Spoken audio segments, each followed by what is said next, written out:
Shut up and sit down.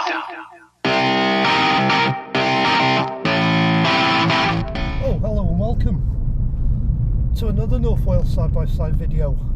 Once again, it's one of my drivey, talky videos. And today, we're going to talk about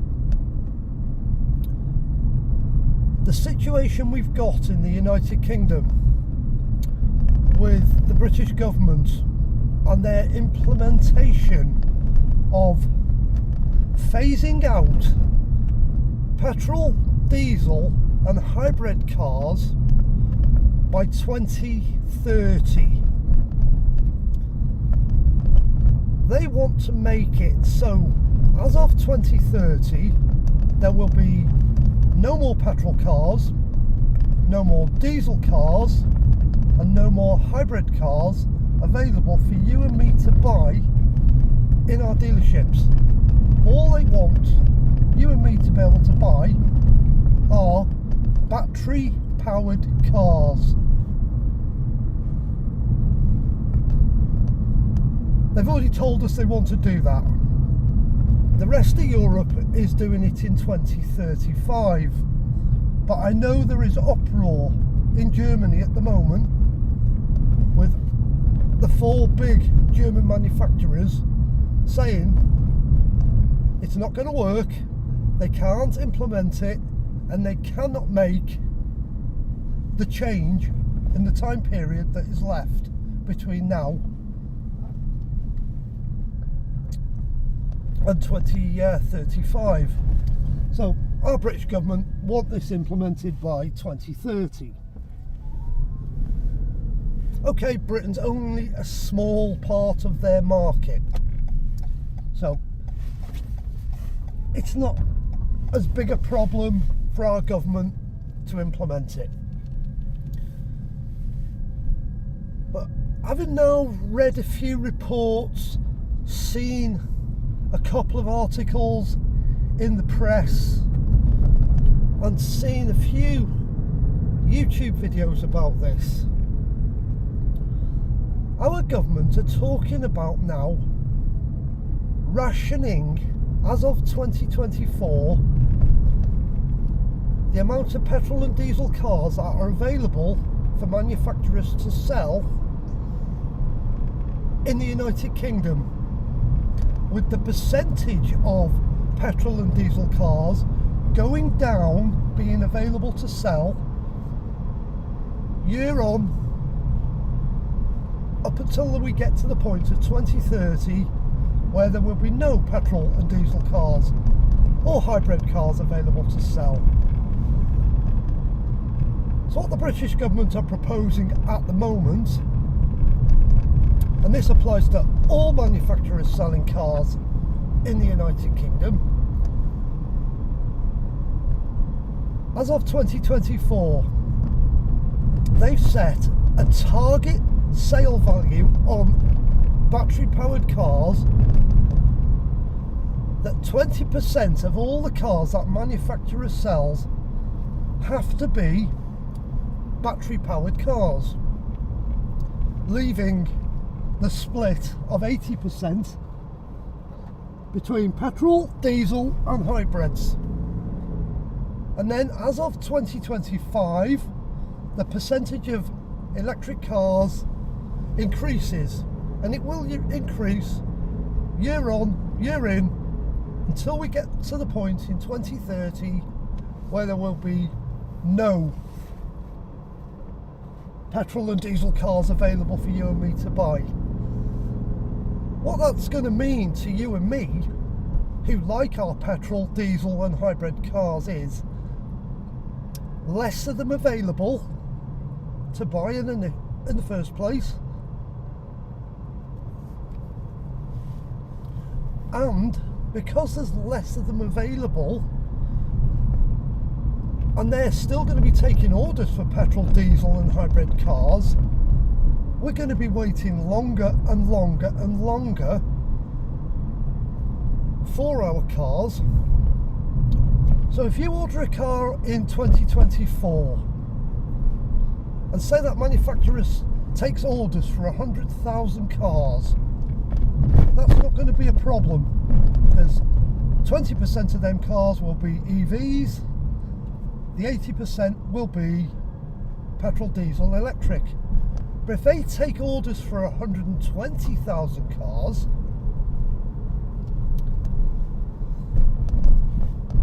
some of them orders will have to get carried over to 2025. So the waiting list gets longer. But come 2025, the percentage of EVs goes up. So now that's eaten into the market for petrol, diesel and hybrid cars. So they've now got less cars available to order for 2025, and those that are ordered, it takes longer and longer to get your car. So they're actually trying to make it harder and harder and harder to buy a car.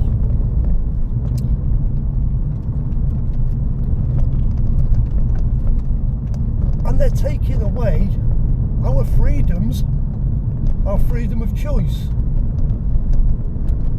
There's a lot of people out there who don't want to go EV because it doesn't work for us. We haven't got any infrastructure where we live to charge our cars up. Maybe we've got a drive, and yes, we can park the car on the drive and we can charge the car up at home.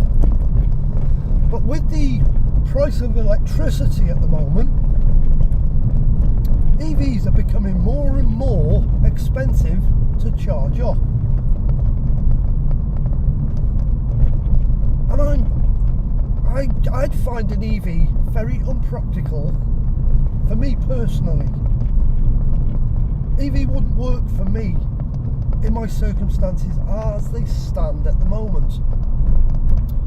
I want my car to be available as and when I need my car. So if I've used my car all day, and mine's a hybrid car, and I've used all my fuel, and I park it up at home, and I go to bed, and there's a family emergency, and I've now got to travel 100 miles, all I've got to do is go to a petrol station, put fuel in my hybrid, drive to the family emergency, I can then get home. But if I've bought an EV that's got a limited range, and I've used the range of that car up during the day, and I've put my car on charge, charging it at home, and I get the same phone call at 3 o'clock because there's a family emergency, there's a damn good possibility, because of the time it takes to charge them on the charging infrastructure you'll have at home, that you're not going to be able to make your commitment to go to that family emergency. You might get there, but you're not coming back home because you haven't got enough charge in the car to get home. There might not be the facilities when you get to the family emergency to recharge your car. So scenarios like that, electric cars don't make any sense to me. But I just find it very, very underhanded that the governments of this world, and especially the British government now, telling car manufacturers what they can and what they can't sell. Because modern cars of petrol, diesel and hybrid are so clean. You've only got to go back to the 1970s when we had cities that were full of smog. Cars were polluting. They hadn't got the technology. We were very reliant on carburetors, which, to be honest, in their day, carburetors were very inefficient. But as technology moved on, cars got cleaner and cleaner and cleaner, to a point where they'd got carburetors so well tuned they were very, very clean. They had engines that would run so lean on carburetors, they were amazing. Honda had some amazing engines that ran on carburetors, and they were phenomenally clean. They were absolutely awesome. Then we got fuel injection. Originally, fuel injection came out because they were chasing more and more power. You'll remember Golf GTI came out 76, 77, and it was, oh wow, 112 brake horsepower rather than 90 brake horsepower on a carburetor. But they also noticed, yes, they were getting more power, but they had more control over the fuel, they had a better burn, they had less emissions. So they had less fuel being burned, better emissions, better fuel economy, and more power. So slowly, carburetors were slowly phased out in favour of fuel injection. And this was the mid-80s, early 90s. Cars got cleaner, very, very clean. Then they bought exhaust after treatment out, so we got catalytic converters. So cars got cleaner again. And we've got to the point now where the emissions on a modern car, you can't even smell them when you stand behind them. They're ticking over, you're stood behind the car, you can't even smell the exhaust fumes. I guarantee if you go to a classic car show, even cars from the 70s, and you stand behind one of them cars when it's running, and straight away it's going to bring back memories of your childhood. You will smell, there's a very distinctive smell of exhaust fumes from a car that runs carburetors that was built in that time period. 70s, 60s, 50s, 40s, you can go back all the way if you like. Exhaust fumes had a very, very distinctive smell that they haven't got nowadays.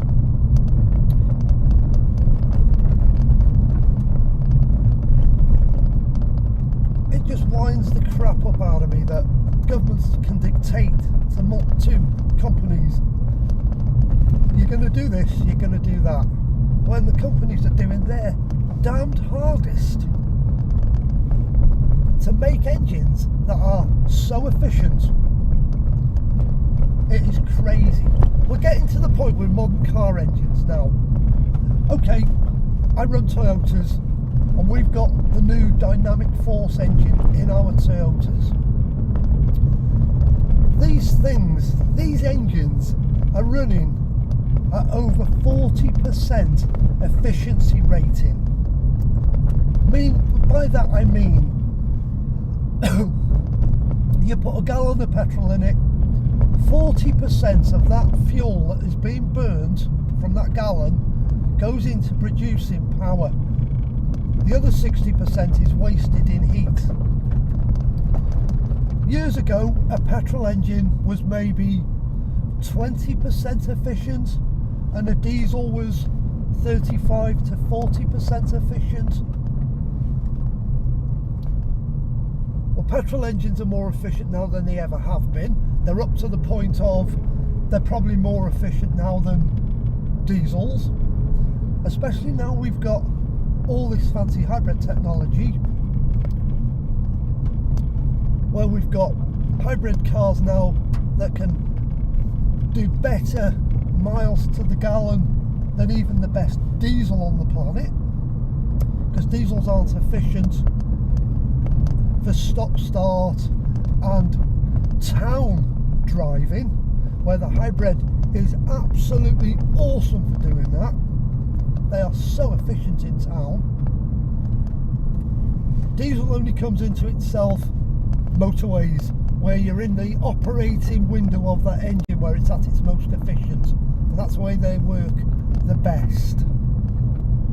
But the hybrid powertrain is efficient over a much larger operating scale. So it's efficient in town. It'll give you good efficiency on 60-mile-an-hour roads. It'll give you equally good efficiency on a motorway, even though the engine's running and the hybrid's doing less. The hybrid system is still helping, making the petrol engine more efficient. So this is my argument about not going EV. I don't want to go EV. I want the freedom of choice. I want to be able to buy a petrol, a diesel, or carry on driving hybrids. For me personally, like I said, EV doesn't work.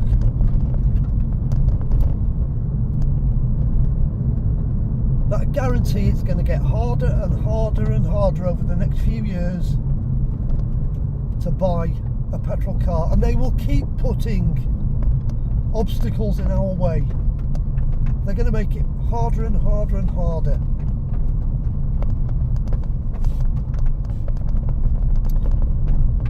Because they're hell set bent on only having EVs on the road, which I really think is a total and utter mistake on the governments, because they're not considering all the other environmental issues that go into making an EV car. All they're bothered about is they produce no emissions at the tailpipe. That's all they're bothered about. No emissions at the tailpipe. They're forgetting to mine all the minerals that go into an EV battery. Causes environmental issues, pollution of water, death of workers, health conditions for workers, because these mines aren't nice to work in. You've only got to look at coal miners, the conditions we made coal miners work in, and they're still working in these conditions. Dirty, dusty, and they can do their best to make working conditions as good as they possibly can. But coal miners still die of lung diseases, cancers, and generally they're just not as healthy as somebody who works in a clean environment. But the same goes for quarrying of the battery components, mining the copper, mining the lead, mining the nickel, mining the cadmium, the nickel metal hydrate that they need, and all the other things that go into an EV battery. They're all highly pollutant to produce. The mining of lithium, that is a really, really dirty process. I run a car with a big lithium battery in it. You've got to accept the fact, when you buy anything that's got nickel metal hydrate or lithium batteries technologies in it, somewhere along the line, because you've bought that car, you've created pollution somewhere else in the world, just to feel goody that I'm not producing the pollution in my country. But the pollution's being caused in third world countries where these elements are mined. And you've only got to go onto YouTube, do your research on the mining industry for the products that go into the batteries, and you will see for yourself how devastating it is for the people that produce and mine all the stuff. So as an EV owner, as a hybrid owner, I accept the fact I'm responsible for a certain amount of pollution in that country. You've got to accept the fact. You can't just go, my car makes no pollution, I just plug it in at night, charge it up, or in my case it's self-charging. I've still produced a massive chunk of pollution somewhere. I'm not producing it here, where I live in the United Kingdom. I've technically produced it somewhere else. We've moved the pollution somewhere else. It's not right. It's not right at all. Anyhow, once again, that's just my views on EVs. Trying to bring you up to date with what the British government are doing. Trying to explain their car rationing scheme and how they're going to make it harder to buy petrol, diesel and hybrid cars, so there'll be less of them available, and then pushing the EV agenda and a few other little environmental issues that I've spoken about. So once again, if you've liked the video, please click like. Please consider subscribing to the channel.